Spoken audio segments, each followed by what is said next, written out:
dia a todos e agradecer a disponibilidade dos convidados para participar neste webinar 60 minutos à APMIP.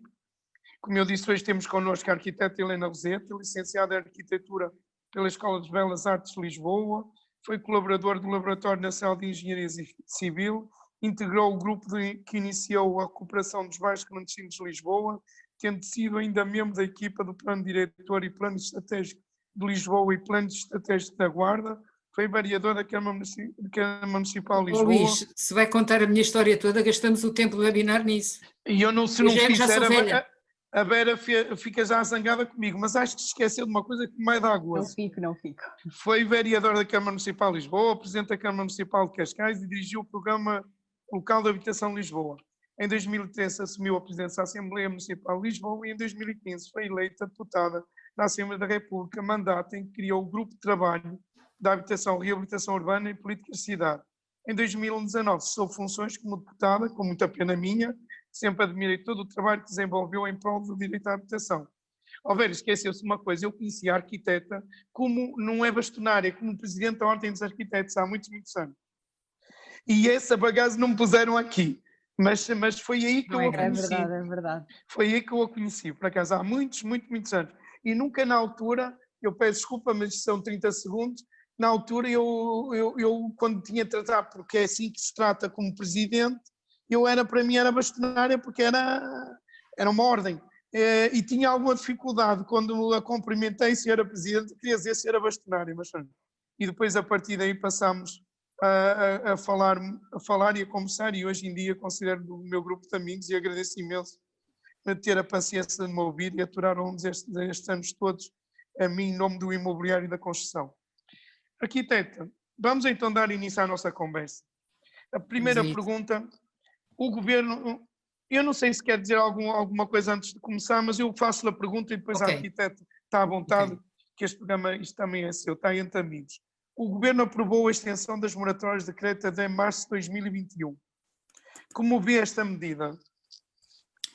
Vamos lá ver, em primeiro lugar, bom dia, Luís, bom dia a todas as pessoas que nos estão a seguir, cumprimentá-los a todos, àqueles que estão mais longe e que não conhecem o caminho que temos feito em Portugal. Lembrar aqui um pequeno pormenor, eu fui autora e dinamizadora de uma lei importante que saiu em 2019, chamada Lei de Bases da Habitação. É a primeira vez que em Portugal há uma lei de bases para a habitação, para definir de uma maneira genérica o que deve ser uma política pública de habitação, coisa que tem faltado muito nos últimos anos e talvez até nas últimas décadas em Portugal. Quanto à questão das moratórias, vamos lá situar-nos no mercado português. Isto significa o quê e para quem? Nós estamos a falar de um mercado de habitação que tem uma parte de pessoas que têm casa própria, uma parte de pessoas que estão a pagar casas ao banco, uma parte de pessoas que têm casa arrendada ou casa subsidiada ou social. Os últimos números que eu tenho, tirados das estatísticas da OCDE, dizem que em Portugal 42% das pessoas têm casa própria, já delas. Não sabemos a qualidade dessas casas, muitas destas casas são casas antigas que estão por esse país fora, nas aldeias, etc. Portanto, não significa que sejam um país de ricos proprietários. Temos 29,77% de pessoas que têm casas com hipotecas, estão a pagar a empréstimos, e apenas 13,5% de pessoas com casas arrendadas. Depois há uma pequena percentagem de pessoas, entre 2% a 3% em casa social. Portanto, estamos a falar de cerca de 30% das famílias portuguesas que podem ser abrangidas por esta medida. Nós estamos numa pandemia, as pessoas perderam rendimentos, portanto há pessoas que perderam empregos, pessoas que tiveram que ficar em casa, pessoas que as empresas entraram em layoff, viram os seus salários reduzidos e a primeira coisa que tem que se ver é como é que ao fim do mês pagam a prestação. E foi feita uma pressão grande, e a APMIP aí também teve um papel, junto do governo, para dizer, atenção, que é preciso dar aqui tempo, é preciso dar tempo às pessoas para reorganizarem a sua vida. Então foi aprovada esta possibilidade e com o acordo da banca foi aprovada esta possibilidade das pessoas efetivamente poderem adiar o pagamento, mas estava só até setembro, o pagamento das prestações. Ora, nem a banca, nem as famílias conseguem de repente reorganizar-se para recomeçar a pagar e além disso recomeçarem a pagar com os atrasados. Portanto foi preciso fazer nova pressão e o governo foi sensível a isso, Penso que a própria banca está interessada nisto. Ninguém está interessado em que as pessoas não paguem a sua prestação. Se as pessoas não pagarem a sua prestação, além de perderem a casa, que é a coisa mais grave em termos sociais, e perdem a poupança que fizeram, a banca também fica com buraco. Portanto, já passámos por isso quando foi da outra crise e dispensamos passar por isso outra vez. Portanto, esta medida é acertada, mas é preciso ser completada, e eu queria chamar a atenção para isto, por uma medida também de prorrogação ou de reestruturação dos prazos de pagamento. Não é só adiar a data durante a qual pode não se pagar o empréstimo, juros e capital, ou juros ou capital. É preciso também ver se isso tem implicações numa reestruturação do pagamento para o futuro, sem aumento de encargos para as famílias, portanto que não sejam os bancos outra vez a empochar a diferença, mas que permita uma aterragem suave relativamente a isto. E mais uma vez lembro, no caso português, estamos a falar de 1/3 da população portuguesa. Portanto, é muita gente abrangida por esta medida e ela é extremamente importante. Obrigado, arquiteto. Só também para vincar que esta medida que foi, ou que em princípio irá até março de 2021, nós estivemos a falar só dos créditos à habitação, mas há outros créditos que é urgente que o governo faça a mesma coisa. Fez-se uma pressão muito grande, o setor financeiro reagiu muito bem nesta até setembro, mas tem que ser, porque até das empresas nós precisamos dessa prorrogação. Nós não precisamos que as empresas entrem em colapso e que venham para o mercado, percam a cabeça, não quero outra vez cá para os telejornais, como foi a arquiteta bem se lembra na altura da Troika, todos os dias, e a APMI até monitorizava as dações, mas aquilo era das coisas mais horríveis, que mais nos prejudicou, as pessoas a perderem as casas, os construtores, os promotores a ficarem sem os seus negócios. É preciso que isso seja prorrogado para nós termos uma recuperação com mais calma. Eu espero, e acho que é assim que vai ser, que será exatamente aquilo que foi feito há 2 ou 3 meses. Além disso, também quero dizer às pessoas que as pessoas pensam que a própria banca não perdoa nada. A banca nem sequer os juros perdoa. Eu tenho dito isto, por exemplo, no caso dos senhorios, na verdade os senhorios perdem, por isso tem que haver alguma compensação fiscal, mas no caso dos créditos, o setor financeiro não perde nada. Os juros são depois pagos para a frente, a amortização é aumentado o prazo, mas mesmo assim é muito bom, e acho que é bom para o setor financeiro, tem mais negócio, se calhar mais durante um ano, sem ter que criar equipas ir à procura desse negócio, e além disso evita uma questão que foi a tragédia da crise de 2008, a questão das provisões, que os bancos, não há setor financeiro, não tem condições para meter. Ainda estamos a sofrer esse problema de 2008.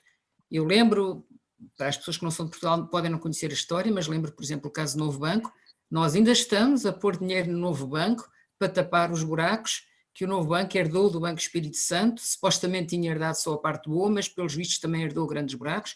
Ainda estamos a tapar esses buracos, já lá vão muitos milhares de milhões de euros. Portanto, é preciso isto ser feito com cabeça.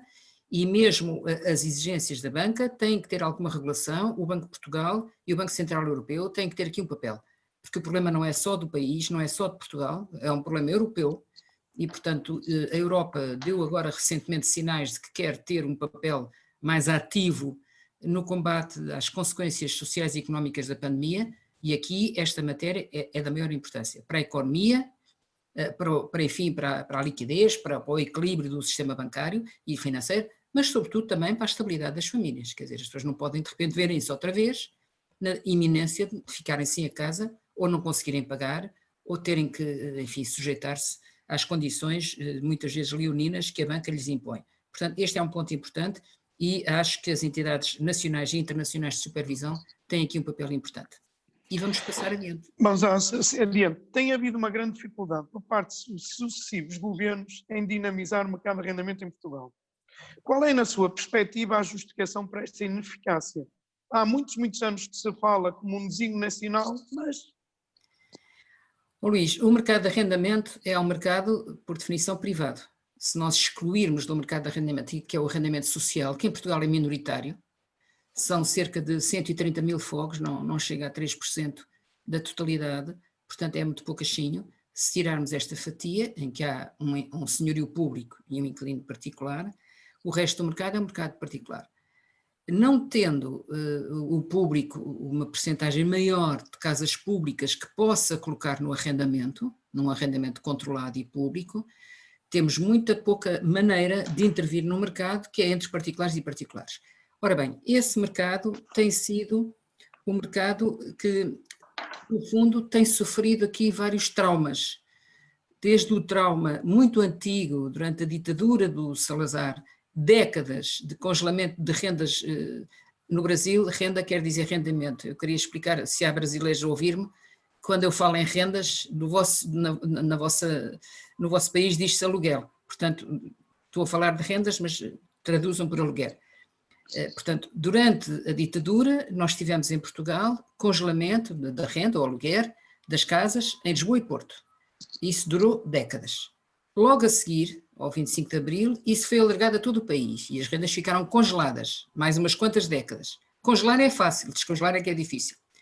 E quando chegamos, já no final da década de 80, começou-se a tentar descongelar aos bocadinhos, descongelaram-se primeiro os contratos novos, ficaram os antigos e ainda estamos nisto.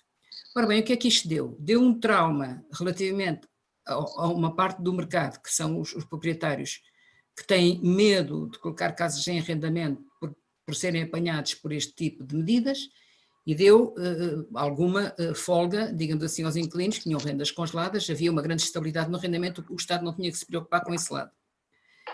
Quando se fez a liberalização do arrendamento, fez-se em Portugal, por alturas em que a Troika por cá andou, 2012, fez-se uma liberalização da lei do arrendamento. Essa liberalização foi bastante pressionada, aliás, pela própria Troika, e foi, do meu ponto de vista, foi mal feita, foi muito súbita, muito repentina e mal feita. O que é que aconteceu? Passámos do 8 para 80. Quer dizer, tínhamos um mercado em que as rendas antigas estavam muito congeladas e que havia pouca confiança do senhorio para colocar rendas no mercado, e passámos a ter um mercado totalmente, tudo que seja arrendamentos novos, totalmente livres e com prazos demasiado curtos, 6 meses, 1 ano, porque as pessoas queriam era alta rotatividade. E, por outro lado, continuamos a ter as situações antigas por resolver. Portanto, estamos aqui numa circunstância em que temos leis que, do meu ponto de vista, e eu já tenho dito isto publicamente, e o Luís já me ouviu dizer isto, do meu ponto de vista, a lei do arrendamento está velha, está cheia de botox, já não funciona, e nós temos que partir para uma lei nova. Eu não tenho nada contra o botox, mas quer dizer, há limites, não é? Faz novo com botox a mais, portanto há limites. Temos que partir para uma lei nova. E essa lei nova tem que partir de bases novas. E quais são essas bases novas? O mercado de arrendamento hoje em dia, no século XXI, já não é a mesma coisa que era no século XIX. Já não é só um problema entre senhorios e inquilinos. É um mercado que está muito estruturado, é um mercado que tem disfunções naturalmente, mas tem agentes organizados, tem associações de inquilinos, tem associações de proprietários, tem associações de mediadores. A função do mediador tem um papel extremamente importante no arrendamento, também na venda, mas também no arrendamento. É a entidade que pode garantir às duas partes que há um equilíbrio justo entre as duas partes e que há segurança, quer para quem aluga, quer para quem paga um aluguer, e, portanto, nós precisamos de partir para uma coisa nova, olhando para a realidade atual. A lei atual, por exemplo, dou só aqui um exemplo, não existe na lei das rendas em Portugal qualquer referência às plataformas informáticas onde as pessoas hoje em dia procuram habitação. Então, mas se nem sequer as ferramentas disponíveis para entrar no mercado são referidas na lei, como é que a lei serve? Não serve. Portanto, eu penso que tem que ser feita uma lei nova, equilibrada. O que é que eu peço nessa lei nova? Peço 2 coisas muito importantes, que seja com estabilidade, desculpem, que tenha estabilidade do arrendamento ou do aluguer para o inquilino. Penso que alugueres de menos de 5 anos dificilmente garantem estabilidade, há casos particulares, mas no mínimo os 5 anos parecia-me o que era razoável, e estabilidade de rendimento para o senhorio, portanto haver a garantia que o senhorio recebe aquele dinheiro, portanto uma garantia, seja uma garantia através de um seguro, seja uma garantia através de um mecanismo de garantia pública, haver uma garantia que o rendimento também é estável. Com estas 2 estabilidades e com um papel equilibrado dos vários agentes, incluindo os mediadores, nós podemos fazer uma lei nova. E podemos, naturalmente, estabelecer mecanismos de transição das situações antigas para esta lei nova. Aqui uma coisa muito importante, nos mecanismos de transição tem que haver vontade das partes, não podem ser impostos. porque os mecanismos de transição impostos de uma parte sobre a outra, como aconteceu com a liberalização de 2012, dão mau resultado. De certa maneira, os senhorios tinham o poder de impor aos inquilinos passarem para um novo regime sem o acordo dos inquilinos e, portanto, eu acho que isso não deve ser evitado. As transições devem ser de livre vontade das partes, mediado se for preciso, e com estas condições acho que podemos partir para uma lei nova, sendo certo que nós não conseguimos estabilizar tudo isto se nessa lei nova não previrmos uma outra coisa que eu acho muito importante. Nós temos que prever um mercado de arrendamento segmentado. Há uma parte que é social e que pode estar nesta lei ou numa lei própria, que já existe, para o arrendamento social, em que as pessoas só pagam aquilo que podem pagar. Normalmente essa parte em Portugal é pública. Noutros países é que, por exemplo, são cooperativas ou associações de habitação que fazem esse mercado, mas em Portugal, no geral, são os municípios. Há uma parte do mercado que pode continuar a ser livre, não tenho problema nenhum com isso, não tenho problema nenhum que haja rendas milionárias por quem as possa pagar e quem as queira alugar. Agora, temos que ter uma fatia importante desse mercado com rendas reguladas, com valores regulados. E essa fatia de mercado, a que se deveria chamar o arrendamento acessível, essa fatia de mercado é que deve ter todos os apoios fiscais. O que está, na minha opinião, mal na situação portuguesa é que nós estamos a dar apoios fiscais a rendas livres, sem qualquer limite de valor, e não estamos a dar os apoios, a concentrar os apoios no mercado regulado.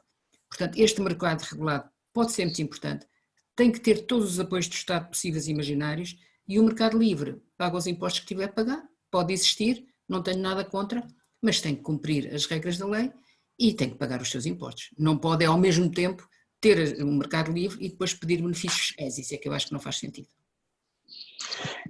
Arquiteto, tem defendido que os mediadores imobiliários devem ser integrados como parte interveniente numa eventual nova lei do arrendamento.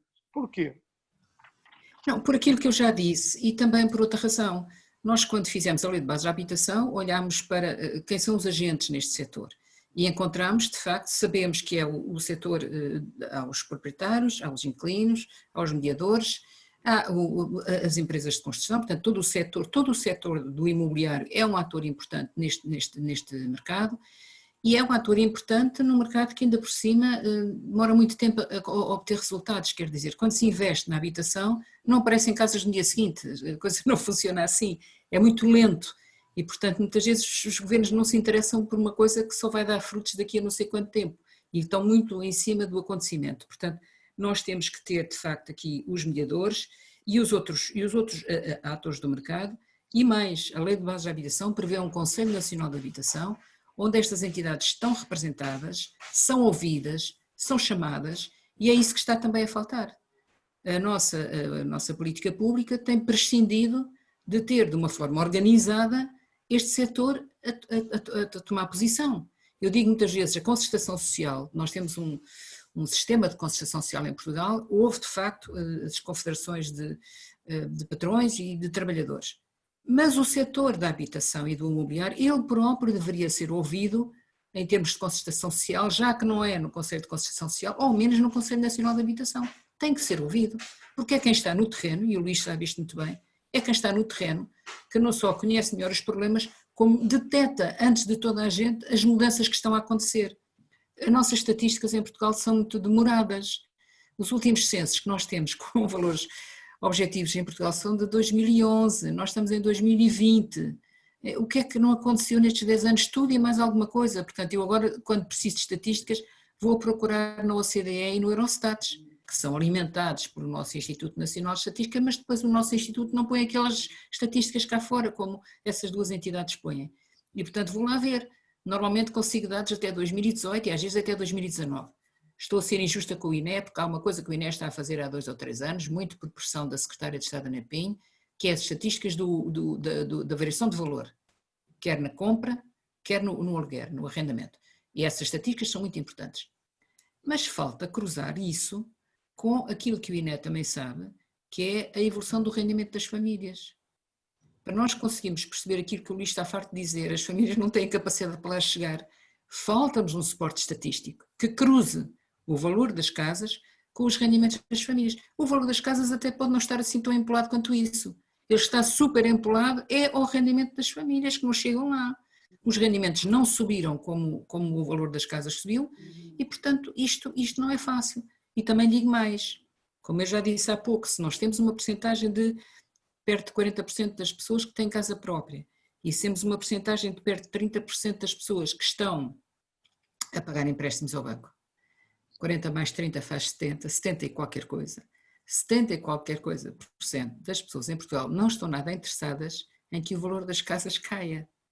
É preciso compreender isto. Quem não tem casa tomaram eles que o valor das casas caísse, mas quem as tem ou quem as está a pagar por um valor alto, não lhe passa pela cabeça que de um dia para o outro a sua casa passa a valer menos, porque então estão a pagar para uma coisa que não vale aquilo que estão a pagar.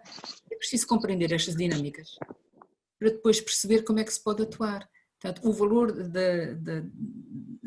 das casas só pode ajustar-se à realidade, primeiro com mais oferta, em segundo lugar mais oferta pública, sobretudo mais oferta pública, em segundo lugar com melhores condições para colocar as casas no mercado e em terceiro lugar com, indicadores oficiais que nos permitam averiguar até que ponto é que as coisas estão ajustadas ou desajustadas. O mercado não se autorregula, mas se não tiver indicadores oficiais, como é que se vai regular? Vai à procura do maior lucro no mais curto prazo. Isso é o instinto natural do mercado. Se não houver aqui um papel público a conduzir a capacidade do mercado para segmentos que fazem mais falta, nós não chegamos lá. Não é sozinho, não é o mercado sozinho que se vai ajustar. Não vai fazer, isso não vai acontecer. Pode haver agora pequenos ajustamentos, mas o mercado sozinho não se ajusta porque o instinto natural da regra do mercado é a regra do lucro máximo e, portanto, irão sempre procurar, mesmo que sejam lucros muito, muito arriscados, irão sempre procurar isso. Portanto, nós temos que ter um papel público forte, regulação pública forte e um Estado capaz de também pôr a oferta pública no terreno para equilibrar um bocadinho as coisas, e isso tem faltado. Não tem razão, arquiteta. Já na altura da Troika, nós vimos os perigos que era perder as pessoas perderem o valor das casas e o que significou a perca de riqueza para o país e para todos nós, mas também temos que ver que também não pode haver exageros. E eu, como eu não posso fugir a isto, sempre disse, não há nada que não suba um dia as coisas não vão subir até ao céu. E eu também alertei, eu nunca previ esta crise, acho que esta crise não era previsível, mas eu dava sinais há um ano ou dois que alguma coisa não estavam bem em alguma parte do mercado. Os preços estavam a descer exageradamente e alertei que isso queria ser perigoso. Eu até disse mais, quem investia no mercado alto, que era como investir no setor, investir no imobiliário, que é como investir no setor financeiro. Que há investimento de mais risco, que eu identifiquei que era o mercado alto, há investimento de risco moderado, que era o mercado médio, e o mercado baixo eu até considerava sem risco nenhum. Eu sempre disse que quem investisse no mercado médio, médio e baixo, que nos próximos 10 anos não teria risco nenhum. Agora, no mercado alto, há um exagero e também já estava a haver um ajuste antes desta crise do vírus. Mas nós tivemos, Luís, é preciso não esquecer que há aqui um dado que ainda não foi referido, nós tivemos um fator que pressionou em alta os preços, que foi o turismo. Quando o turismo chega a Portugal com o boom que se dá, por uma data de razões, não vamos agora aqui desenvolvê-las, depois da Troika, com o boom que se dá do turismo em Portugal e com o aparecimento lá está de uma plataforma informática, Airbnb, a todos esses esquemas rápidos de atração de clientes, surge um mercado que é competitivo relativamente ao mercado da habitação, porque dá lucros mais depressa, é mais rápido, é menos exigente, enfim, tudo era mais rápido e mais facilmente processável e além disso dava rendimentos mais altos. E portanto penso que agora o que é que aconteceu? Esse mercado por uns tempos desapareceu. Para já desapareceu e por uns tempos não se vai repor da mesma maneira, poderá repor, mas não será da mesma maneira.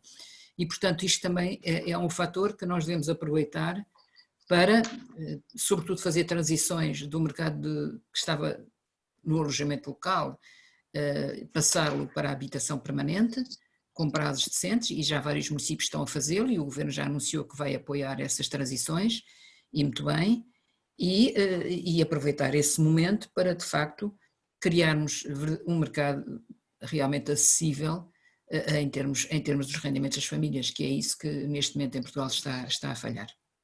Eu, arquiteto, eu não sei, queria... Luís, se me dá licença só aqui dar um dado, eu não sei se tem este dado, mas quer dizer, só por graça, a nível da OCDE, o país que tem mais casa própria é a Roménia, com 95%. Portanto, quando eu digo casa própria não significa que são ricos, muitas vezes são casas pobres, mas são casas próprias. O país que tem menos casa própria é a Suíça, não chega a 5%. Portanto, vejam bem, portanto, essa ideia do país de proprietários é uma ideia que tem que ser desmistificada, não quer dizer que somos todos ricos. Quer dizer que nos países mais pobres as pessoas querem ter uma casa própria para terem segurança na velhice, terem qualquer coisinha para deixar aos filhos. E isto é um instinto muito, muito disseminado nos países mais pobres e com esquemas de segurança social fracos. À medida que os esquemas de segurança social são mais fortes e a própria cultura da sociedade encara as coisas de outra maneira, não há tanta atração da casa própria. Mas eu queria explicar isto porque muitas vezes se diz, e eu ouço dizer que Portugal é um país de proprietários, portanto já não é preciso preocupar-nos com o arrendamento, é um erro monumental. Não, eu concordo, mas infelizmente muita gente foi para adquirir uma casa com empréstimo porque não tinha outra hipótese, como sabe. Foi a única solução. Luís, é mais barato ao fim do mês. E era a única hipótese, não tinha... O que eu disse é que também se cortarmos o crédito à habitação as pessoas não vão viver debaixo da ponte porque não existe mercado de arrendamento. Tem que haver um equilíbrio. Mas eu também quero, eu não tenho nada contra o alojamento local e quero deixar isto bem explícito. Eu acho que para o país foi extremamente importante. O que eu acho é que havia um equilíbrio, porque até aí havia dinheiro, arquiteto. A receita do imobiliário nos últimos anos, nos últimos 10, 15 anos, é avassaladora. Sobretudo nas câmaras municipais que tiveram a grande movimento. Estou a falar sobretudo do IMT, o Imposto Municipal. A arquiteta sabe isso. Em 2008 houve uma capa na altura do Diário Económico que do estudo da APMI previa a receita fiscal de IMI e IMT nos próximos 10 anos e disseram que foi exagerado e nós acertámos exatamente naqueles valores. Claro. Eu tive problemas na própria CNAPU, que eu faço parte, com a Associação Nacional de Municípios, que dizia que não era verdade, que não ia acontecer aqueles valores. Até ficou por defeito. Nós recebemos mais. Agora, não se usou o dinheiro para aquilo que se devia ter feito, para as pessoas estarem felizes e contentes. Era dar habitação aos jovens e à classe média baixa. Isso o Estado não fez. O Estado, e sobretudo neste caso os municípios, esses impostos que o Luís está a falar, não sei como é que é noutros países que nos possam estar a acompanhar, são impostos, em Portugal são impostos municipais.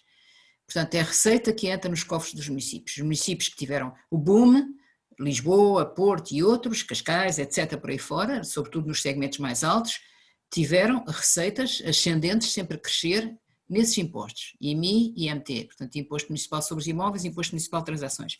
O que é que acontece? Não criaram, aos anos que eu ando a batalhar por isto, não criaram, a partir dessas receitas, um fundo que permitisse alocar esse dinheiro novamente ao investimento na habitação.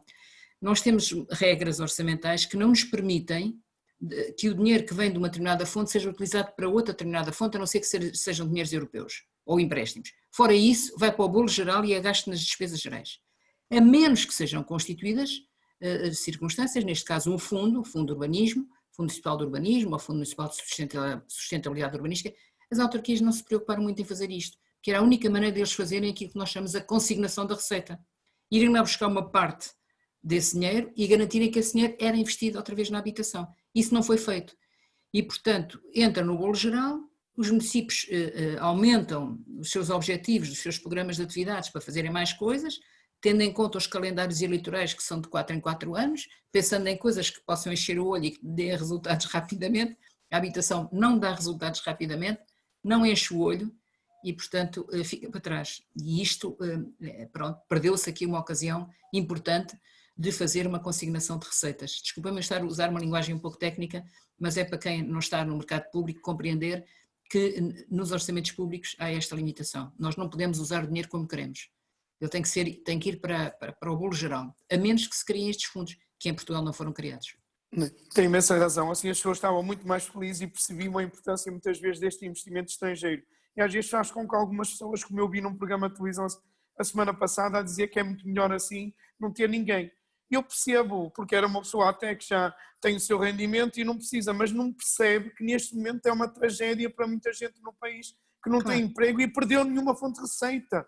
Ou muita gente, isto é muito importante para o país e o país não pode prescindir mas no senso que era importante era pegar em alguma parte dessa receita e diretamente no bolso das pessoas a dizer, olha, aquele estrangeiro veio para cá e ele está ali, nem que eu sinta que ele invade o meu espaço, mas ele ajuda-me a pagar a conta, ele ajuda-me a ter uma habitação. E isto devia ser feito. Esse dinheiro não foi consignado para esse fim? Não, infelizmente. Ou para outras coisas. Foi criado, por exemplo, em Lisboa, criado o Fundo de Turismo para ir buscar dinheiro para fazer coisas para ainda aumentar mais o turismo, mas não foi teoricamente criado um fundo de habitação, mas não está a funcionar. Mas foi pena e acho que era preciso. Fazer. E ainda vamos. Eu acho que, eu espero, eu estou convencido que o imobiliário vai ser um dos setores que mais vai ajudar a economia, espero eu, pelo menos alguns sinais eu vejo, mas a receita do imobiliário para as câmaras, como a arquiteta sabe, é avassaladora no orçamento das câmaras. Eu sei. Quando bem sabe, em 2008 eu ia ao Algarve, aquelas câmaras que não tinham receita, o semblante dos presidentes de câmara era uma tragédia, não tinham dinheiro para nada. Passado 2 ou 3 anos, quando começou a haver a recuperação, já falavam de maneira diferente. Luís, mas isso só acontece nas zonas onde houve boom, está bem? Portugal é um país desigual. E o resto do país é paisagem, infelizmente. É um país pequenino, mas é desigual.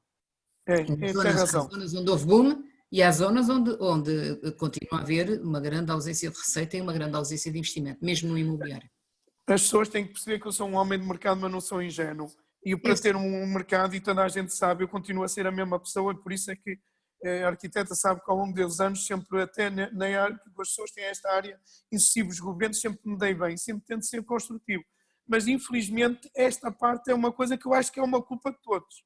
É uma culpa de todos. Qualquer governo que entra, aumenta a despesa fiscal, a receita fiscal, mais impostos, mais não sei o quê.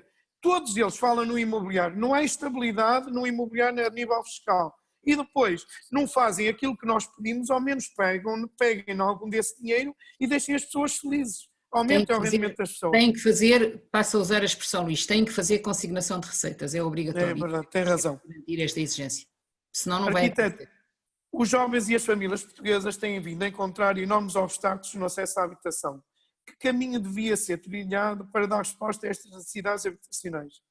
Ora bem, eu já disse um pouco, é preciso mais habitação pública e é preciso mais habitação acessível, portanto, mesmo que seja privada, que entre no mercado regulado, com custos controlados e com valores controlados. A nível imediato, eu penso que há pequenas coisas que alguns municípios estão a fazer, há subsídios ao arrendamento, há o Porta 65 Jovem para Jovens, mas é muito pequenino e chega a muito poucos sítios. Eu defendo uma ideia que é um bocadinho radical, se quiserem. Eu defendo-a neste momento a título experimental, porque é preciso saber se isso funcionaria, mas nós temos em Portugal, não tenho números de agora, mas do último censo, o número de habitações arrendadas era praticamente igual ao número de fogos vazios. Aliás, era mais baixo, havia mais fogos vazios do que fogos arrendados. E depois disso a coisa não melhorou. Nós continuamos a ter muitos fogos vazios e alguns públicos. Alguns milhares destes fogos ou espaços são públicos. Eu penso que era muito importante pegar nestes edifícios que já existem, ou situações que já existem, sobretudo públicas, e pô-las à disposição dessas famílias, mas de uma maneira ágil e de uma maneira inovadora. Portanto, aquilo que eu tenho pedido e tenho insistido, sobretudo aqui na Câmara de Lisboa, onde tenho mais acesso, é que a Câmara pegue em alguns edifícios vazios que tem, que não estão a entrar em obra, e faça um concurso de ideias dirigido aos jovens. As nossas universidades, Lisboa é a maior cidade universitária do país, temos mais de 110 mil estudantes numa população de 500 mil de habitantes, portanto é brutal. O Porto também tem uma grande população universitária, Coimbra tem uma grande população universitária, Évora, etc, tem população universitária.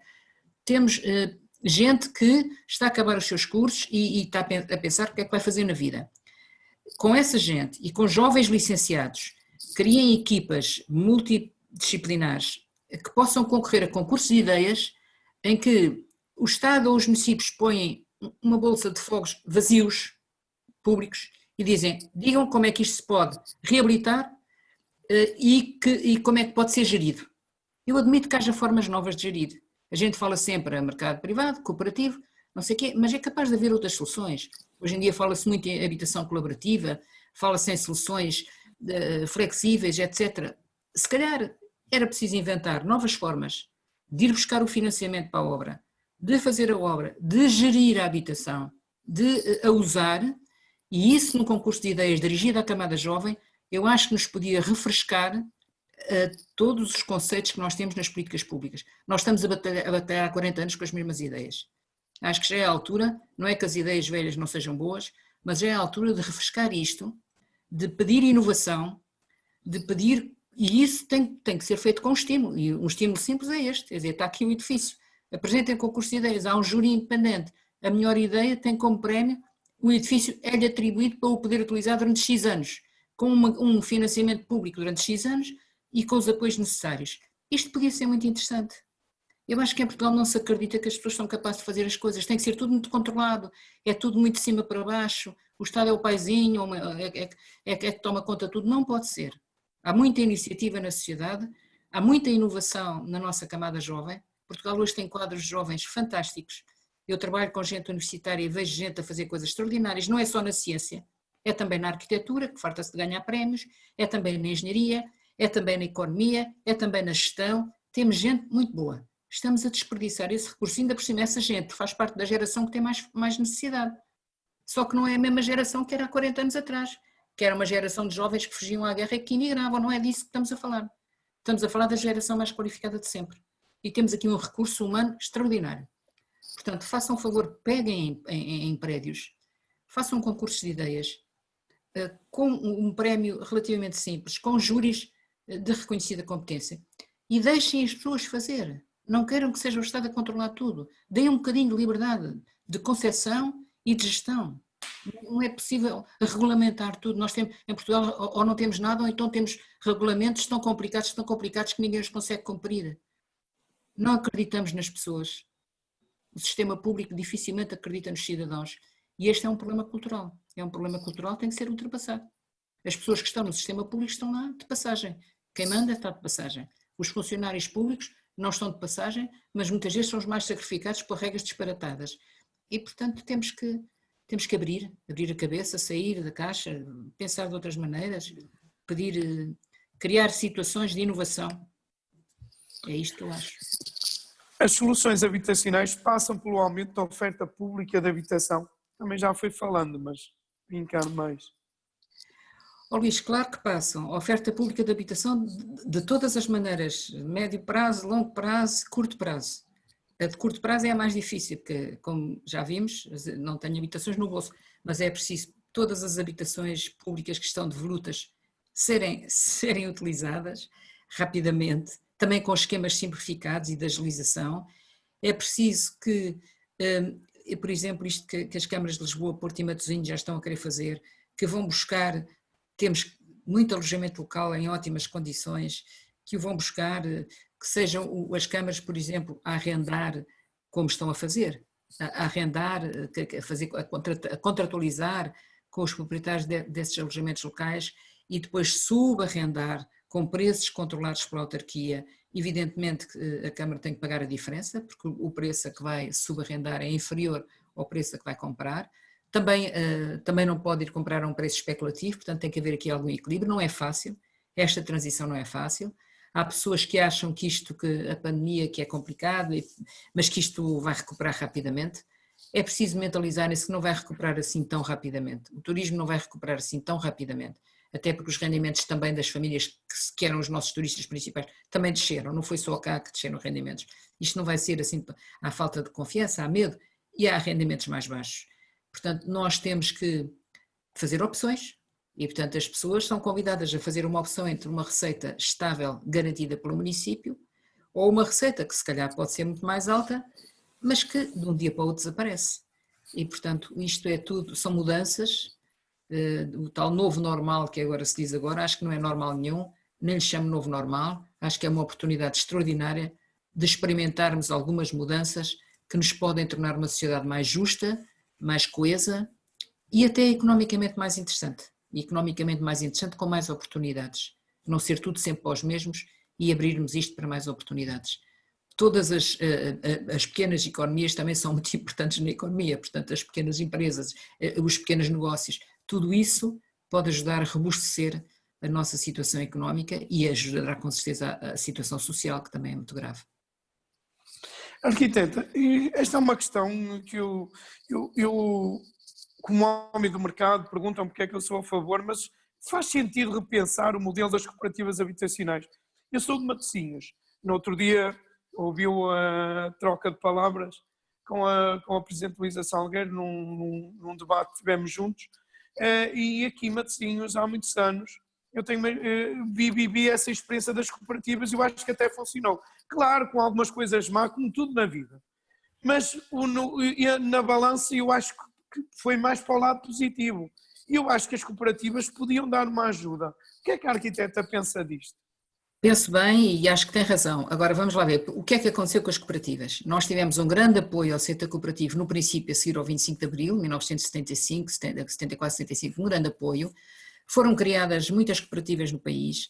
O setor cooperativo teve apoios na altura dos municípios, os municípios cederam terreno, cederam apoios, tiveram apoios financeiros, apoios fiscais, todos os apoios possíveis.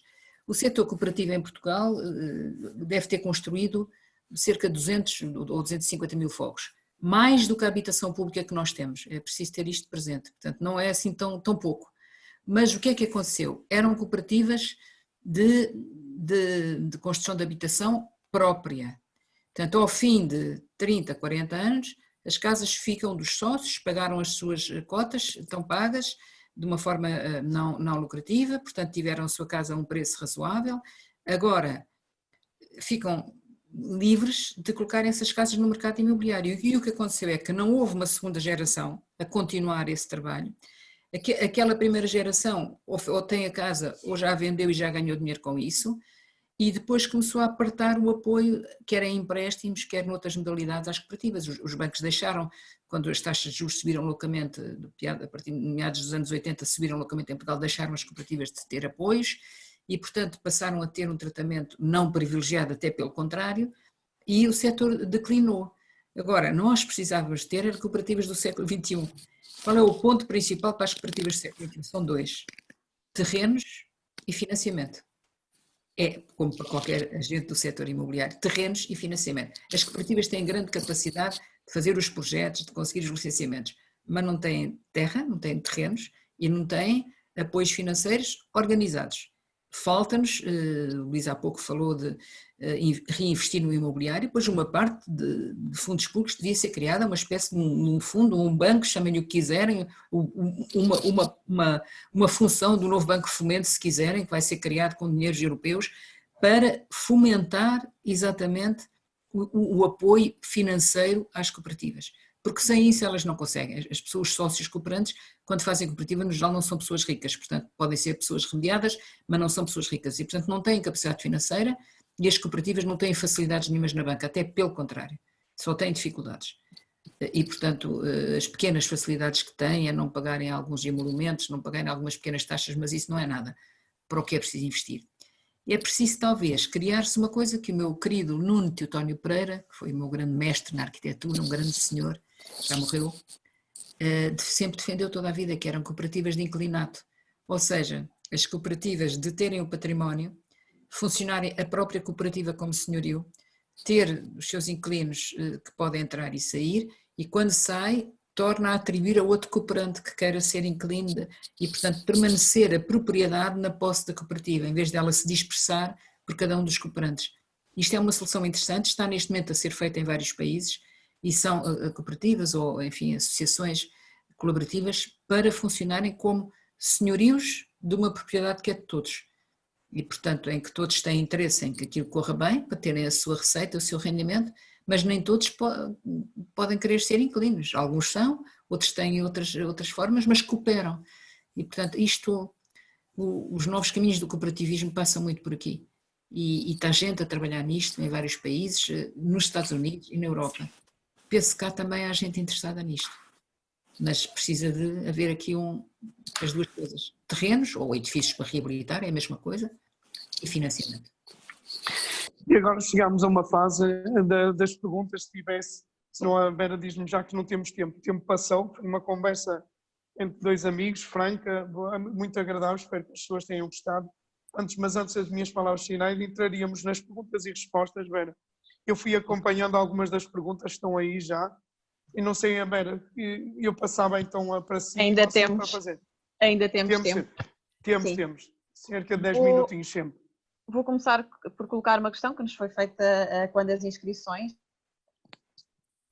dirigida à arquiteta Helena Roseta, que diz: como arquiteta e começando pelo urbanismo, como olha Portugal num todo? Acha que os serviços das câmaras na área das obras públicas e privadas estão capacitadas para responder a uma necessidade real do mercado? Vamos lá ver, nunca podemos falar disso em geral. Há câmaras que têm serviços muito capacitados e há câmaras que têm muito poucos serviços técnicos, quer dizer, o Portugal é um país desigual. As grandes câmaras têm capacidade, mais do que capacidade técnica e profissional, para responder às necessidades. O problema é que nós temos, muitas vezes, períodos muito longos para o licenciamento, é sempre uma queixa recorrente do setor imobiliário, demora muito tempo a dar as licenças, mas demora muito tempo a dar as licenças, em parte porque às vezes o que as pessoas querem fazer não é o que está previsto nos planos. E, portanto, não se pode dar um licenciamento quando as coisas contrariam os planos, aquilo demora tudo muito tempo. Em parte porque, e é preciso também dizer isto, porque nós ainda estamos pouco avançados na digitalização e na inovação no setor do licenciamento urbanístico. E ainda estamos muito presos a processos que são verificados, mesmo que sejam entregues por via digital, são verificados com informações, uma a uma, técnica em técnico, com circuitos muito complicados e demorados.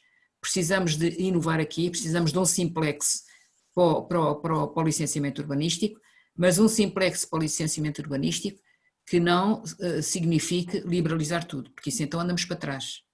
Em Portugal eu costumo dizer que uma das coisas mais importantes que se fez no urbanismo foi um regulamento, nos anos 50, o Regulamento Geral das Edificações Urbanas, foi a nossa primeira grande medida higienista, chamemos assim, ou seja, sanitária, para obrigar as habitações a terem determinadas condições. Simplexes que digam que vamos pôr em causa coisas que nós conquistámos nos anos 50 do século XX é disparate. E já aconteceu. Já um governo aqui há uns anos resolveu fazer sair uma lei a dizer que se podia fazer a reabilitação urbana sem cumprir as regras básicas do regime. Eu acho que isso é um erro. Tem que se criar condições para cumprir as regras e até para as tornar mais exigentes. Nomeadamente, falo aqui por um país que é um país muito sensível na área da sismologia, é um país com riscos de tremores de terra e com um histórico terrível nessa matéria. Nós ainda não incorporamos essa questão no licenciamento urbanístico e precisamos de o fazer. Temos efetivamente regulamentos recentes da construção que obrigam com certeza as habitações a serem seguras, mas temos muitas edificações antigas que não cumprem esses regulamentos e que não é fácil passarem a cumpri-lo. Eu tenho batalhado muito para que haja de facto aqui um programa para o reforço da resiliência sísmica. Está bem estudado, o Laboratório de Engenharia Civil em Portugal tem muita capacidade, pode fazer-se com relativamente pouco dinheiro no momento em que se fazem obras de reabilitação. O que é que acontece? Fazem-se as obras sem esta exigência e quando é fora de uma empreitada sai muitíssimo mais caro. Portanto, reforçar a resiliência do edifício no momento em que se faz uma empreitada de reabilitação do edifício é o momento-chave e é nesse momento que nós temos que, de uma maneira pragmática, estabelecer umas regras e dar manuais e fazer formação profissional. Não é complicado, há gente muito boa a fazer isto, e isto é possível sem complicar os circuitos, mas garantindo, olha, até do ponto de vista do mercado, se eu garantir compradores ou potenciais inquilinos e até senhorios que a sua casa está no top da resiliência sísmica, eu acho que isto dá mais valor ao edificado. E, portanto, este é uma componente que falta. O resto precisa de inovação, precisa de desbloqueamento e precisa de um bocadinho mais de transparência também. Porque muitas vezes as pessoas andam tempos e tempos e tempos à espera de uma resposta e nem sequer percebem porque é que a resposta não vem. E, portanto, essa transparência, o acesso à informação transparente é fundamental para desbloquear essa questão. Vera, mais? Sim.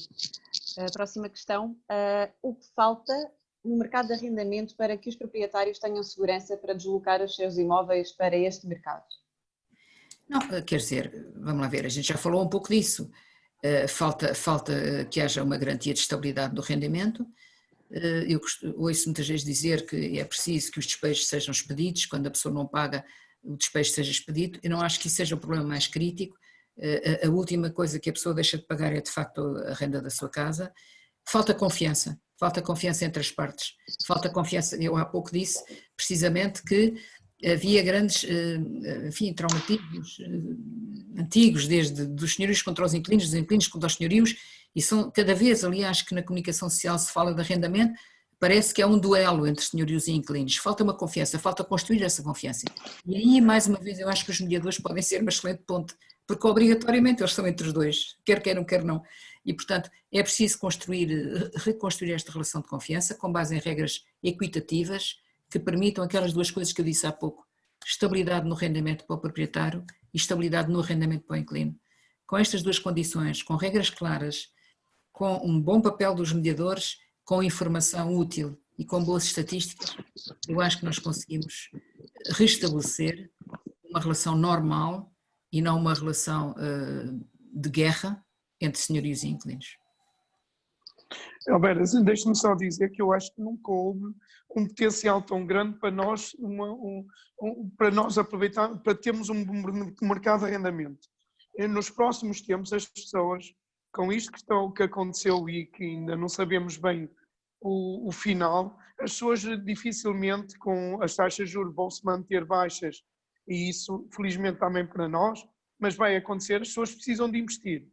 Muitas das pessoas vão querer guardar algum dinheiro com o receio do momento, mas há um potencial muito grande de investir no imobiliário nesta questão do arrendamento. Temos que nos convencer que não vão poder tirar, como a arquiteta disse, não é alojamento local. Ninguém pense tirar rentabilidades de 20% ou 30%. Isso não existe. As pessoas têm que se convencer que vão tirar rentabilidade de 2%, 3%, 4%. Mas há coisas que as pessoas pensem duas vezes. Esta questão da Câmara de Lisboa e a Câmara de Matosinhos, que nós também já estamos a negociar, e o Câmara de Porto, que ainda não sei bem como é o programa, mas amanhã, no Conversas à Terça, o meu convidado é o Dr. Fernando Medina, onde toda a gente vai saber, e nós estamos a trabalhar os últimos 15 dias, 3 semanas, e é um programa que eu apoio desde o início, acho extremamente importante. Eu tenho sempre posto do lado do Estado, seja ele as autarquias, seja ele o governo, e neste momento é um potencial muito grande para muita gente que precisa de investir ou precisa dar solução a um problema que tem, que não vai ter mercado de alojamento local nos próximos tempos. Como a arquiteta disse, e nós sabemos, e as pessoas têm que saber. Tomara eu que fosse já daqui a 3 meses. Quem me dera, mas não vai ser nem daqui a 1 ano, nem se calhar 2. As pessoas têm muito receio, ainda vão ter, não sabemos como é que vão poder viajar. Há tantos condicionalismos que nenhum de nós sabe, que ninguém sabe, mesmo ao nível, perguntámos ao seu primeiro-ministro, perguntámos ao presidente da Câmara de Lisboa, que é uma pessoa que deve ter uma grande fonte de informação, e ele não consegue responder. Ninguém sabe exatamente qual vai ser o futuro. Portanto, nós temos uma questão, um potencial enorme neste momento de aproveitar, aumentar a oferta dentro de determinados parâmetros, dentro das possibilidades que os portugueses que podem pagar. E este programa da Câmara de Lisboa, que é o que eu conheço mais, a nível fiscal, ele é excepcional. Ele é excepcional. Durante 5 anos, as pessoas têm nem com uma renda, por exemplo, de um apartamento de 600 euros, que seja alugado a 400 e tal euros, que é isso que vai ter que ser, mas o benefício fiscal compensa as pessoas que fazem as contas. Durante 5 anos não pagam IMI, tem uma empresa não paga IRC, tem uma série de um pacote fiscal ali, e tem uma coisa, e tem uma garantia melhor que uma garantia bancária, a garantia do Estado. Portanto, nós sabemos que a 5 anos, independente do inquilino a quem a Câmara arrenda ou não desaparecer, o senhorio recebe sempre a renda. Durante 5 anos até pode antecipar. Portanto, e por isso é que os mediadores, eu também digo já, tenho um interesse, declaro já o meu interesse, o interesse corporativo. Para mim é um negócio extremamente interessante. Porquê? Primeiro porque o negócio que nós tínhamos até há 2 meses não é o mesmo. Este pode não ser tão rentável, mas é o que é possível. Há muita gente que quer é ter algo num negócio possível. Temos que ter esta visão, que no mundo mudou, o mundo continua a ser redondo, mas hoje em dia não roda assim tão facilmente como é há 2 meses atrás, nem vai mudar nos próximos tempos. E nós temos uma oportunidade até de negócio. E os mediadores, como a arquiteta diz, faz a favor de dizer, nós chegamos a 80% dos proprietários. Não há mais nenhuma entidade que consiga fazer isto.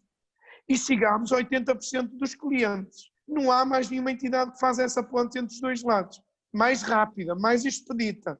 O Presidente da Câmara de Lisboa percebeu isso, amanhã vai ser tornado público aquilo que nós vamos fazer e por isso eu agradeço à arquiteta e olhe, já agora, por isso é que os proprietários e inquilinos me escolheram para presidir a Comissão de Monitorização do Mercado de Arrendamento, escolheram-me a mim porque eu faço a ponte entre os dois. E vou ser sincero, às vezes é mais fácil eu fazer pontos de um dos lados, que não seria aquele que é normal com eu sendo um homem do mercado, mas é verdade, eu não gosto que as pessoas muitas vezes, quando acham que um determinado programa não é bom, que o destruam logo. Eu tenho sempre um papel, para mim há uma coisa, qualquer programa que coloque mais uma casa no mercado, eu sou sempre a favor. Posso não dizer que é o melhor do mundo, mas mantenho-me calado, não vou dizer mal.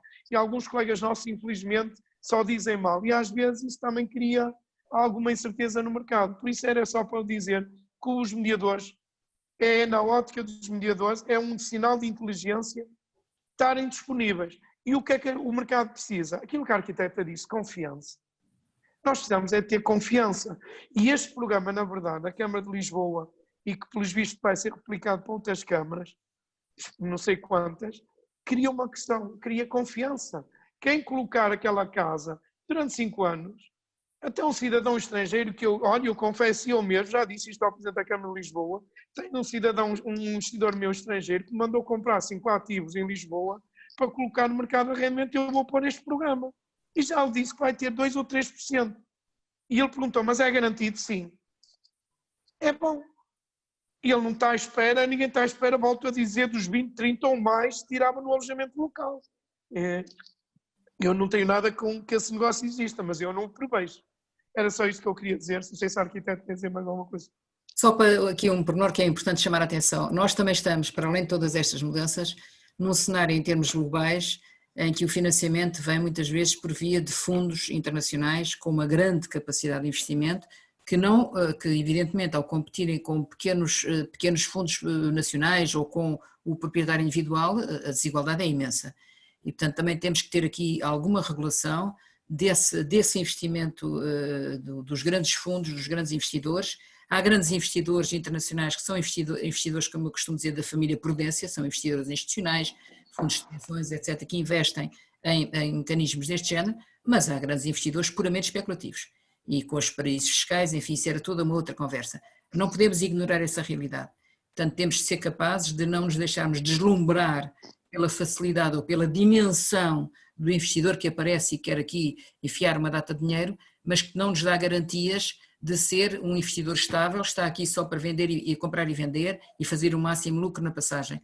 Portanto, eu também deixava este alerta até aos próprios mediadores, escolhermos bem os investidores, alertarmos bem para riscos quando aparece certo tipo de investidor que efetivamente a única coisa que quer, não quer usar as casas, tem as casas fechadas no Porto, em Lisboa, tem muitas casas fechadas, porque o que querem é vender por 3 vezes o preço, enfim, quando lhes convier, nem têm muita pressa nisso às vezes.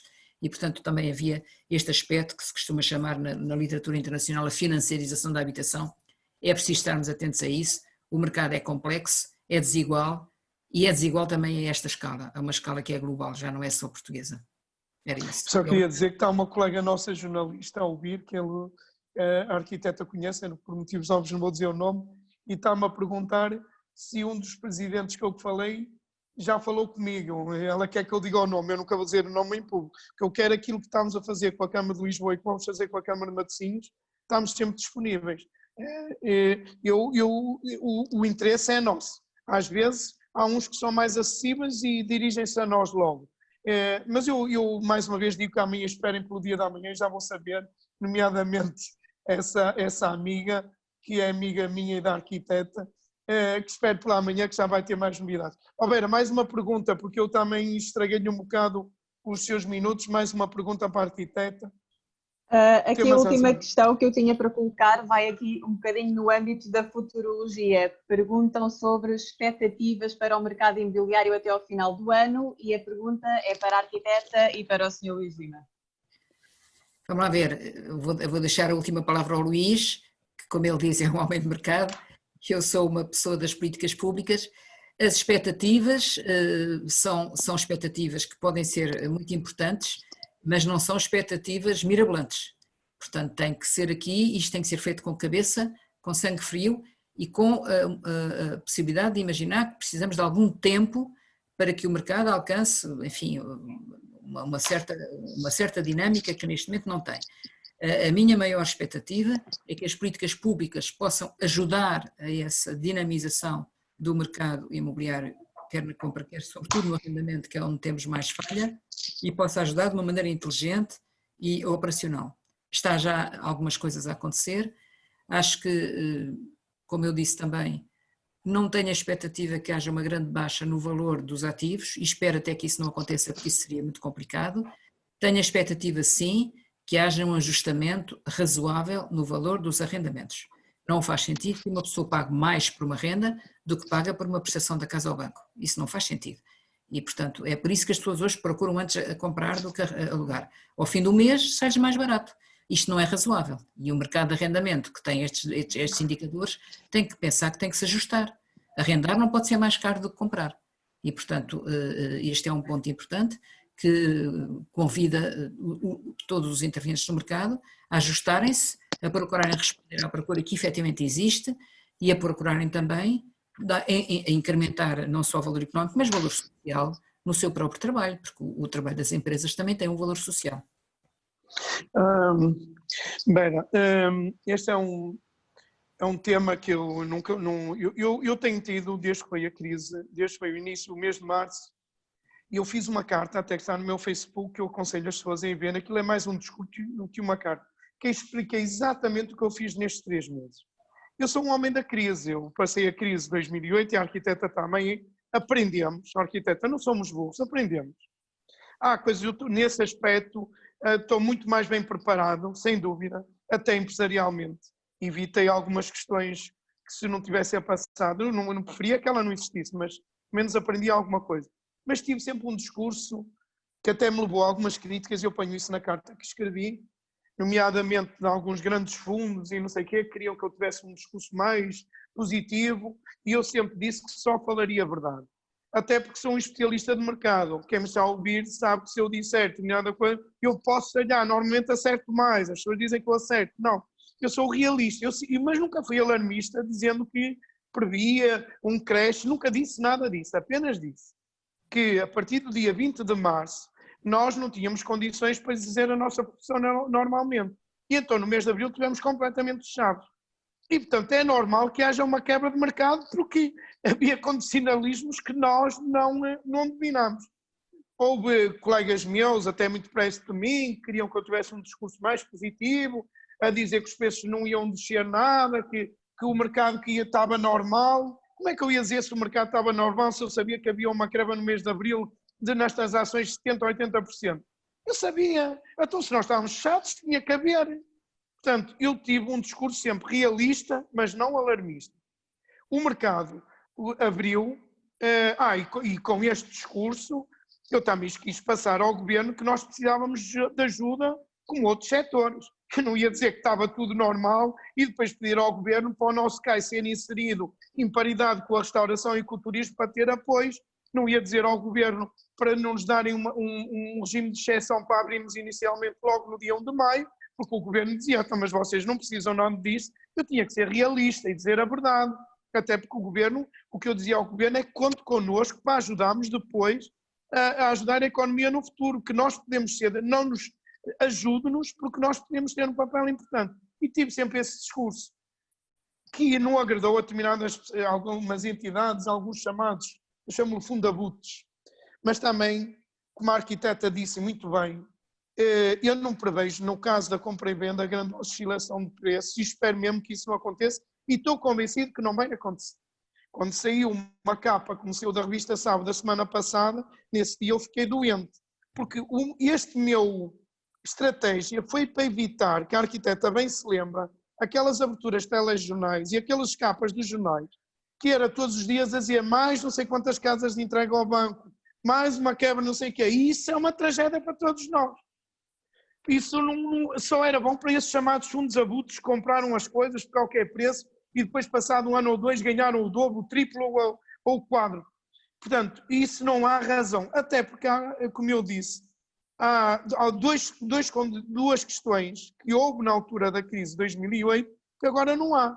excesso de oferta no mercado médio-baixo, nós não temos excesso de oferta, nós não temos a oferta. Até há 2 meses não tínhamos casas, elas não vão aparecer agora. E a questão do endividamento, nós conseguimos adiar o problema, isso é positivo. Portanto, essas 2 questões são muito importantes para não haver um creche. Não quer dizer que num chamado mercado mais alto, eu sempre disse que se exagerava. Quando se pede determinado preço numa zona que eu acho que não vale, as pessoas têm que pensar, mas isso está na decisão das pessoas.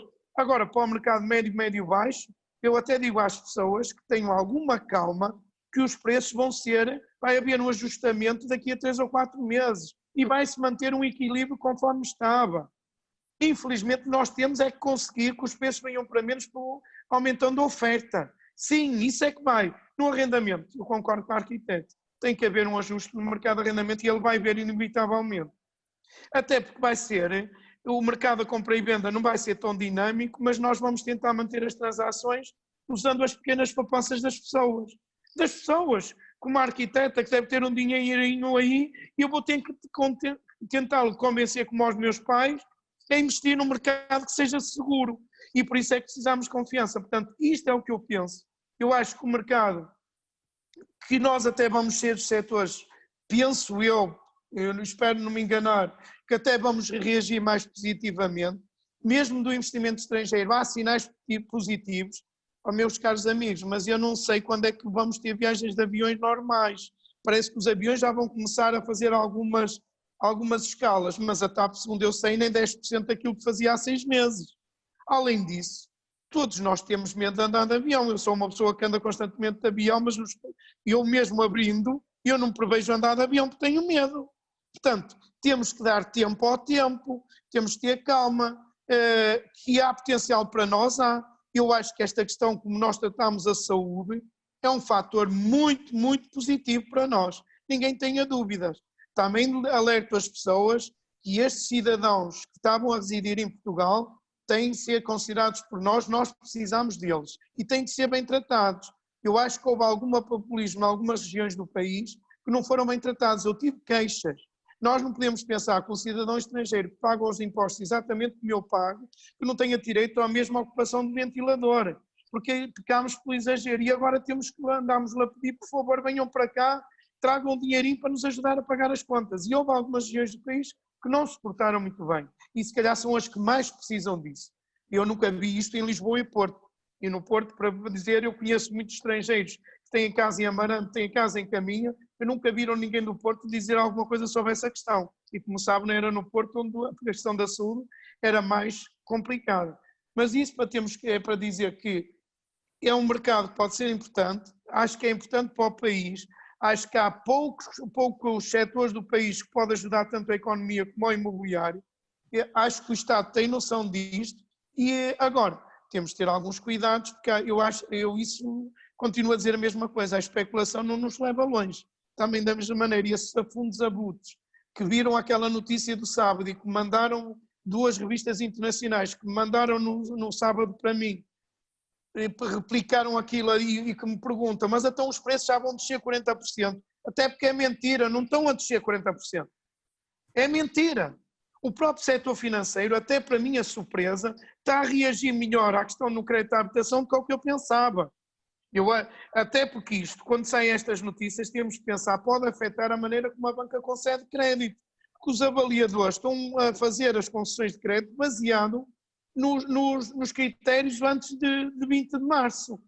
E se começarmos a criar uma suspeição ou uma ideia de que os preços vão baixar muito, além de ser mentira, vai fazer é que o setor financeiro vai dar.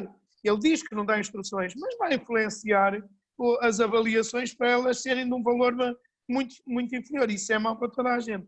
Portanto, acho que não dou nenhuma mensagem negativa. Pelo contrário, é uma mensagem positiva, mas tem que ser realismo.